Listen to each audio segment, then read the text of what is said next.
नमस्कार दोस्तों, स्वागत है आपका हमारे YouTube चैनल पर। आज हम केमिस्ट्री के BCSCT 131 कोड के बारे में पढ़ेंगे, जिसका पहला चैप्टर बोर थ्योरी है। इस चैप्टर में एटम के बारे में और एटम के मॉडल का बताया गया है। The word atom is drive from the Greek word Atmos. Atom एक ग्रीक वर्ड है जिसका मतलब होता है इंडिविजुअल, जिसको हम डिवाइड नहीं कर सकते। इसके ऊपर डाल्टन ने अपनी थ्योरी रखी, matter is composed of small individual particles called atoms. जितने भी मैटर होते हैं सभी छोटे छोटे एटम से मिलकर बने होते हैं। All the atoms of given elements are identical. Third, the atom of different element have different mass. हर एटम के अलग अलग मास होते हैं।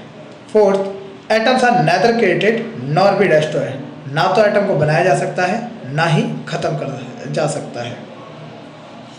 इस एटम के ऊपर पहला मॉडल थॉमसन ने दिया। Thomson propose a model from atomic structure known as plum pudding model. इन्होंने अपने मॉडल को प्लम पुडिंग से समझाया। इन्होंने कहा कि जो प्लम है वो आपका इलेक्ट्रॉन जैसे होते हैं जो एटम के अंदर धसे हुए होते हैं। That's mean electrons are embedded in atom and also he explained their model by watermelon. He considered an atom to be a uniform sphere of positively electricity of about 10 की power minus 8 centimeter radius with the electrons embedded in such a way as to give more stable electrostatic arrangement. This model considered negatively charged electron embedded in a sphere of positive charge, just like plum peas are present in a pudding. But this model was not able to explain the observation of Geiger and Marsden regarding the scattering of the alpha particle directed towards thin gold foil. लेकिन ये model गैगर और Marsden के एक experiment जिसमें उन्होंने gold foil से alpha particle को पास करा था उसको नहीं समझा पाया कि किस तरीके से अल्फा पार्टिकल्स कुछ सीधे निकल जा रहे हैं, कुछ मुड़ जा रहे हैं और कुछ अपने पाथ पर वापस आ जा रहे हैं। Some alpha particles were deflected from their straight line path and a few recoiled back toward their source. Rutherford found it necessary to postulate rapid rotation of the electron about the nucleus just as planets go around the sun. Rutherford ने पाया कि जिस तरीके से planet सन के आसपास चक्कर लगाते हैं, इलेक्ट्रॉन भी उसी तरीके से न्यूक्लियस के आसपास चक्कर लगाता है। Next topic, bore atomic model. Niels Bohr suggested an atom model which was an improvement over Rutherford model. An electron can exist only in orbit of definite angular momentum and energy. Each orbit is known as stationary orbit. इसका मतलब कि electron एक fix orbit पे चक्कर लगाता है जो एक स्टेशनरी ऑर्बिट है। Second, the angular momentum of the electron MVR is an integral multiple of h by 2 pi. That means MVR is equal to NH by 2 pi. यहाँ M मास इलेक्ट्रॉन का है, V velocity, R radius, N कोई भी orbit, H Planck constant जिसकी value 6.626 into 10⁻34 joule second होती है। Third, when an electron jumps from one orbit to another the energy will be change. जब कोई electron एक ऑर्बिट से दूसरे ऑर्बिट में जाता है तो कुछ एनर्जी का चेंज आता है। Delta E is equal to H nu equal to S C by lambda. H Planck constant, nu frequency, lambda wavelength, C speed light 3 into 10⁸ metre per second. Calculation of radius of orbit. Bohr atom model consider an electron of charge negative and mass m revolving around the nucleus of charge positive Ze with velocity v in a stationary orbit of radius r. एक electron किसी nucleus के चारों तरफ एक fix orbit पे moving करता है जिसकी वेलोसिटी v है, मास m है और एक fix orbit r radius nucleus से इलेक्ट्रॉन तक की दूरी है। इसमें force of attraction centrifugal force के बराबर होगा। Fa is equal to minus Fc। Fa is directly proportional to electron Ze upon में r स्क्वायर। डायरेक्टली प्रोपोर्शनल हिट के proportionally constant 1/4 pi epsilon Fa equal to 1/4 pi epsilon Ze square upon में r square. First equation.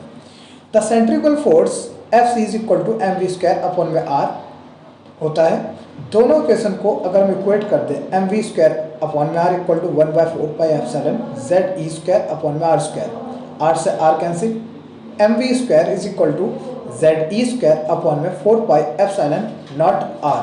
Third equation, we know from angular momentum the velocity M V R equal to N H by 2 pi, M R को दूसरी side लेके जाओ, V equal to N H by 2 pi M R, squaring both side, V square is equal to N square H square upon में 4 pi square M square R square. दोनों side M से multiply करने पर M V square is equal to N square H square 4 pi square M R square.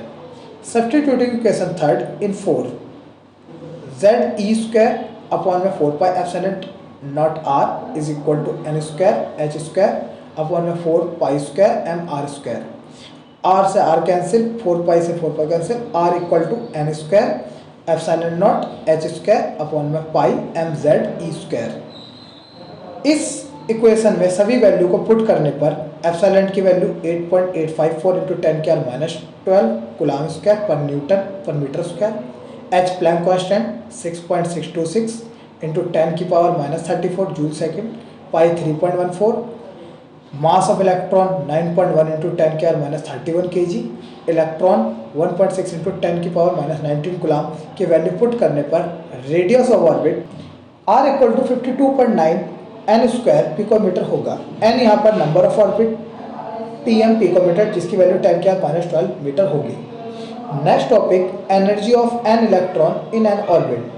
The total energy E N of an electron in nth orbit is given by the sum of potential energy and kinetic energy। दोनों की energy, potential energy और kinetic energy का equal total energy of an orbit होगा। The potential energy of electron is defined as the work necessary to take the electron to infinity from its equilibrium distance r1 with respect to nucleus. P equal to integration in r upper limit infinity force into में distance, force of attraction is equal to minus Z square upon 4 pi are square हम पढ़ चुके हैं, वो हम value put करेंगे, into में d r constant minus Z square upon 4 pi integration के बाहर लेंगे, lower limit r upper limit infinity d r upon में आर स्क्वायर। इंटीग्रेशन करने पर 1/r lower limit r upper limit infinity, तो potential energy is equal to minus Z square upon में 4 pi epsilon not r होगा। Also kinetic energy 1/mv square, then total energy is equal to PE plus kinetic energy. Here the total energy potential energy is equal to minus Z square upon में 4 pi epsilon not R minus में, और kinetic energy M square upon में 2। From third equation, जो हमने radius में third equation पढ़ी थी, उस इक्वेशन से एम वी स्क्वायर अपॉन में 2 is equal to Z E square upon में 8 pi epsilon nought, 8th equation. Substituting equation 7 in 8, equation 7 में 8वीं इक्वेशन रखने पर total energy is equal to Z E square upon में 8 pi epsilon not R minus Z E square upon में 4 pi epsilon nought, minus करने पर E N is equal to minus Z E square 8 pi epsilon not R. Substitution equation from R equation formula, R की value equation 5th में रखने पर जो हमारी आएगी, जो फ्रॉम इक्वेशन 5 में थी वाली इक्वेशन ई एन में रखने पर हमारा आएगा E N is equal to minus Z E square upon में 8 pi epsilon naught pi M Z ई स्क्वायर अपॉन में N square epsilon not H square. इसमें सभी वैल्यू रखने पर जेड आपका एटॉमिक नंबर हाइड्रोजन के लिए 1, ई आपका 1.6 into 10⁻19, mass of electron 9.1 into 10⁻31 kg, H Planck constant 6.626 into 10⁻34, N आपका नंबर ऑफ ऑर्बिट पुट करने पर E N is equal to minus 2.178 into 10⁻18 upon में एन स्क्वायर जूल आएगा। Hydrogen atom spectrum, when gases or vapors of a chemical substance are heated in an electric arc or Bunsen flame, light is emitted. If a ray of this light is passed through a prism, a line spectrum is produced.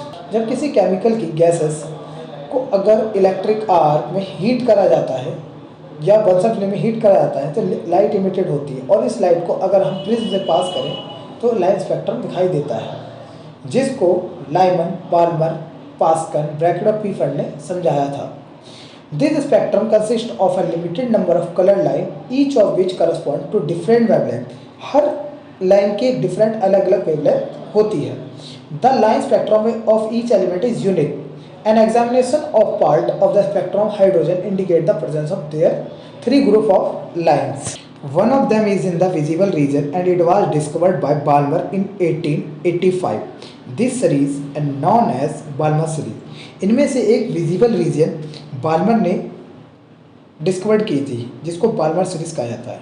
इन्होंने एक formula दिया था, nu bar is equal to 1/λ is equal to R 1/2 square minus 1/n square. यहाँ पर r एक constant है, Rydberg constant, जिसकी value 1.097 into 10 की पावर 7 पर मीटर है। Bohr theory is useful in calculating the frequency of spectral line in the atomic spectrum of hydrogen. Let us assume that E1 and E2 represent the energy of the inner and outer having quantum number value n1 and n2 respectively. Let एक electron n1 से n2 में जाता है तो energy में क्या change आएगा। Using energy equation E1 is equal to minus Z square e की पावर 4 m अपॉन में 8 epsilon square H square n1 का square, E2 minus Z square e की power 4 m 8 epsilon square Z square n2 का square. दोनों की energy में gap निकालने के लिए delta E equal to E2 minus E1। Then common value minus Z square e की पावर 4 m अपॉन में 8 epsilon naught square H square 1/n2 का स्क्वायर माइनस 1/n1 का square.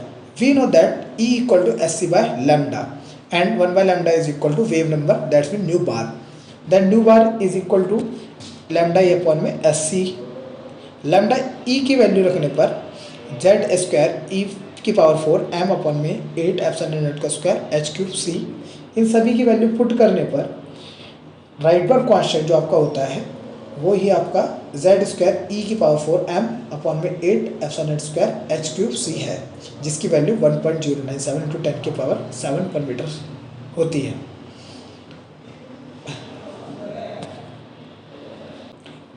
Hence, the above equation for hydrogen atom nu bar is equal to RH bracket 1/n1 का square minus 1/n2 का square. यहाँ पर n1 और n2 का मतलब है कि अगर कोई इलेक्ट्रॉन पहले ऑर्बिट में हो और वो दूसरे ऑर्बिट में जाता है तो क्या चेंज इसकी वेव नंबर पे आएगा। जैसे लाइमन के लिए n1 अगर 1 लेंगे तो n2 2 3 4 कुछ भी हो सकता है। बाल्मर के लिए n1 के हमेशा 2 लेंगे तो उसके आगे वाले 3 4 5 कुछ भी हो सकता है। Next topic, limitation of Bohr theory. Bohr theory की कुछ कमियां भी थी। पहली, according to Bohr theory the angular momentum of the electron can never be zero. इनके अकॉर्डिंग एंगुलर मोमेंटम कभी भी जीरो नहीं हो सकता, बट हम इस यूनिट सेकंड में पढ़ेंगे कि एंगुलर मोमेंटम जीरो भी हो सकता है। Second, bore theory multi electron atom को एक्सप्लेन नहीं कर पाती। थर्ड, ये किस तरीके से मॉलिक्यूल्स बनते हैं इसको भी एक्सप्लेन नहीं कर पाया। Fourth, it does not recognise the wave property of electron. इसने ये भी नहीं समझाया कि किस तरीके से इलेक्ट्रॉन की वेव प्रॉपर्टीज भी होती है। आपका पहला चैप्टर यहीं ख़त्म होता है। इस चैप्टर को मैंने शॉर्ट्स नोट्स में समझाया है ताकि आप आसानी से एग्ज़ाम में लिख सकें। अगर आपको हमारी वीडियो अच्छी लगी हो तो इसे सब्सक्राइब करना और शेयर करना ना भूलें ताकि हम आगे और ऐसी वीडियो आपके लिए बनाते रहें। धन्यवाद।